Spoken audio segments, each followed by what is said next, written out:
Next up, we have social desirability bias, and that is when user telling you your product is great in demos, which happens a lot, and in feedback calls because they want to be nice, hiding their real objections and concerns.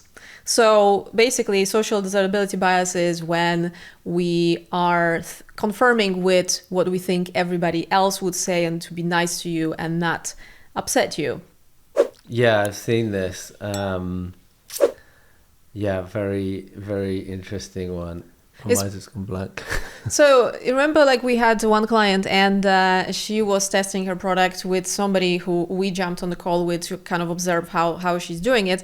And we straight away knew something was not right because the participant lady, she was super nice. She was so nice. Everything was amazing. She was like loving every form and every button. And we were like, what's going on? Like, it's obviously not... something is not right. Yeah. And then obviously at the end she told us, the founder told us that was her friend and also investor in the product, right? So that's... And I think she had something to do with that particular part of the experience. Yeah, that's the founder was paying for actually as well. Yeah. That API that she was using. Yeah. Yeah, so that's really interesting then, because Yeah. we could kind of see by what was happening on screen and the interactions that they weren't necessarily as easy as what was being verbalized by the participant, and there's like this bit of a kind of disconnect, but we could see that clearly not being so, we weren't really like in it, but between the two of them there obviously was this strong relationship, and they were kind of collaborating beautifully to talk about how great this thing that she was having quite considerable difficulty using was.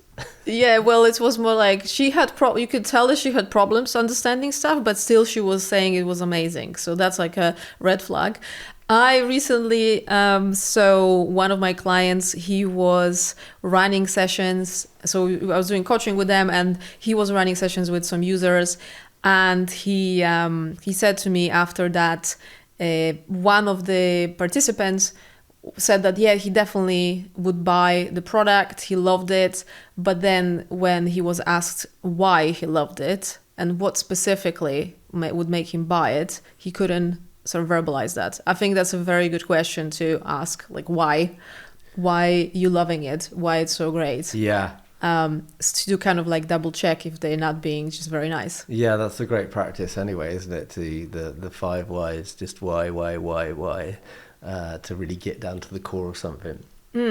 So 92% of customer interview responses are influenced by what people think the founder wants to hear, not their true opinions. And that's by Market Research Association from 2023.